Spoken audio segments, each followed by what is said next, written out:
Hello दोस्तों, नमस्कार। मैं हवा सिंह चहल, संपादक आपका संदेश। दोस्तों, आज चौधरी रणबीर सिंह विश्वविद्यालय जींद के अंदर एक महत्वपूर्ण मीटिंग का आयोजन किया गया। ये मीटिंग वॉइस ऑफ मीडिया द्वारा आयोजित की गई थी और जिसमें प्रदेश कार्यकारिणी के सभी पदाधिकारी और कुछ जिला प्रधानों ने भाग लिया। मुख्य एजेंडा आज की मीटिंग का था हरियाणा सरकार से एक्रीडेशन जो मान्यता प्राप्त हमारे कार्ड थे वो अभी तक लंबित रखे हुए हैं, उनको जारी करवाने के बारे में था। और दूसरा पॉइंट ये था कि करनाल के अंदर प्रदेश स्तरीय वॉइस ऑफ मीडिया की तरफ से एक बहुत बड़ा आयोजन किया जा रहा है, जिसमें वॉइस ऑफ मीडिया के राष्ट्रीय अध्यक्ष और अन्य पदाधिकारी भाग लेंगे और उसमें बतौर अतिथि मुख्यमंत्री हरियाणा सरकार होंगे। इसके अलावा बहुत से बुद्धिजीवियों को भी और बहुत सी बड़ी हस्तियों को इसमें आमंत्रित किया गया है। और इसके साथ साथ कार्यकारिणी का विस्तार और उसके गठन के बारे में भी, और जिला कार्यकारिणी और तहसील कार्यकारिणी के बारे में भी गठन बारे सूचना जारी की जाएगी। और इसके बारे में जल्दी ही गठन करके करनाल के अंदर मुख्यमंत्री से बात करके पत्रकारों की जो खास मांगे हैं उन पर विचार विमर्श किया जाएगा।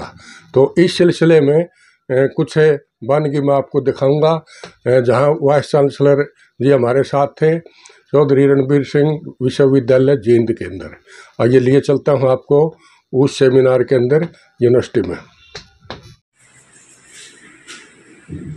ये अपना मैं एक बार फिर सभी भाइयों का यहाँ पर स्वागत करता हूँ। और हमारा मुद्दा ये रहेगा कि आज के समय में जो पत्रकारों के लिए जो सुविधाएं होनी चाहिए थी, जो सुरक्षा सरकार के द्वारा होनी चाहिए थी, वो हमें नहीं मिल रही है।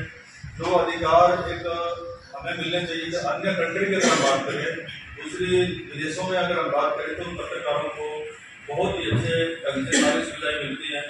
पत्रकारों की कोई तनख्वाह नहीं होती है, पत्रकार को कोई ऐसा कोई वो नहीं मिलता कि भाई पत्रकार अपना गुजर बसर करे। पत्रकार सिर्फ एक न्यूज के लिए या चैनल के लिए एक विज्ञापन के तौर पर जो कमीशन आता है उसमें उसका गुजर बसर होता है, या पेपर चले या चैनल चले उसको वो चलाते हैं। लेकिन जो बड़ी बड़ी फर्में हैं, उद्योग हैं या कोई इंस्टीट्यूट हैं, उनके लिए जो विज्ञापन का काम है, उनकी तरक्की हो उसके लिए तो पत्रकार देश दुनिया की जो खबरें हैं वो जनता तक और जनता की खबर शासन और प्रकाशित है। तो ये एक ब्रिज की कड़ी का माध्यम है हमारे पत्रकारिता इस लाइन में। सबसे पहले हमारे अगर हम आदिकाल की अगर हम बात करें तो नारद मुनि जी और हमारे प्रेरणादायक स्रोत थे, जो कि देवताओं के बीच में आदान प्रदान का जो काम करते थे। और वो एक ऐसे पत्रकार थे कि आज के पत्रकारिता में और पहले की पत्रकारिता में ये तुलना है कि वो बता देते कि ये पुराने समय में ये घटना होने वाली है, आज यहाँ पे ये चीज होगी, आज फलाना ये घटना करने वाली है, वो एडवांस में उनको जानकारी होती है। लेकिन आज की पत्रकारिता में हमें कोई घटना घटती है तब वो जनता तक पहुंचती है।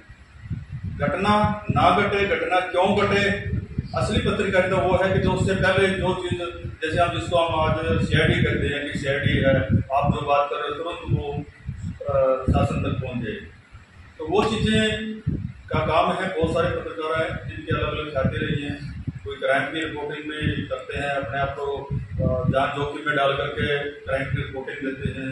जो आधिकारिक तौर पर जो कि कह सकते कि भ्रष्ट अधिकारी हैं उनके ऊपर बातचीत का काम रखते हैं, या दुनिया में जो कोई अच्छा काम कर रहा है, समाज सेवी संस्थाएं काम कर रही है, प्रशासन ने बहुत अच्छा काम किया, जनता के लिए अच्छे से काम करती है, या जनता के लिए जो सुविधाएं होनी चाहिए थी वो सरकार नहीं कर रही है, उसको मनवाने के लिए उसका अपने लेख में लिखेंगे, अखबार सब तक पहुंचेगा तो सरकार की उसमें अंतिम होती है कि हाँ वाकई में ये चीज सरकार प्रशासन तक होनी चाहिए, ये जनता तक ये बात होनी चाहिए। तो एक इस वैसे ही इसको पत्रकार कहा जाता है। चौथा पिलर जो हमारा है आज पत्रकारिता का, जो चौथा पिलर है, चौथा स्तंभ जिसको कहते हैं, वो एक पत्रकारिता है जो कि देश दुनिया में इस पत्रकारिता के स्तंभ को बड़े मान और सम्मान के लिए देखा जा सकता है।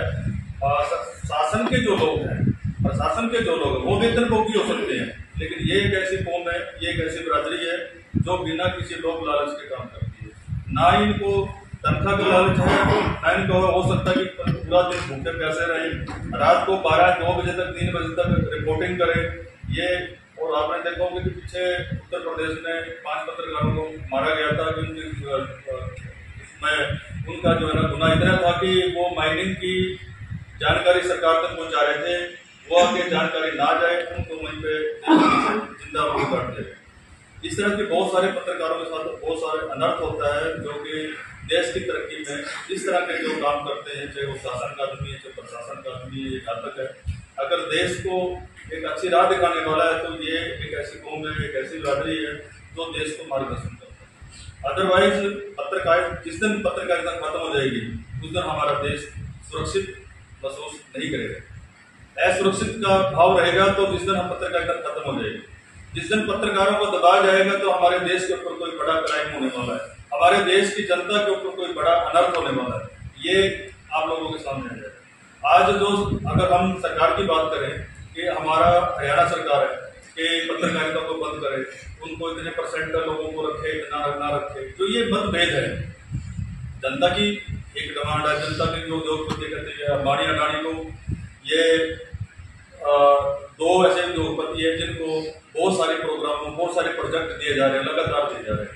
चाइना के अंदर कोरोना टाइम में बहुत सारे पत्रकारों के साथ बड़ा अभद्र हुआ था, बहुत सारे पत्रकारों को मारा गया था, फिर उन्होंने वहां के शासन की प्रशासन की पोल खोली थी कि इतने लोगों को कोरोना के अंदर दवाई नहीं दी जा रही है, इतने लोग मर रहे हैं। जब भी कोई देश के ऊपर आपदा आती है तो पत्रकार उस चीज को देखता है और जो कमियां होती है शासन प्रशासन की वो उसके आगे लेके आता है।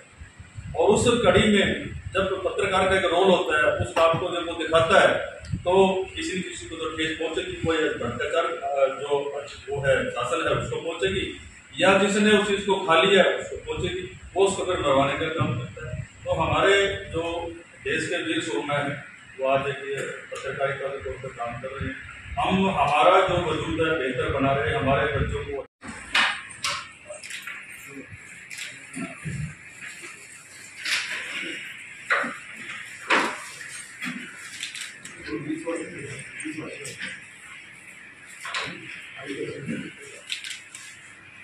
Thank you.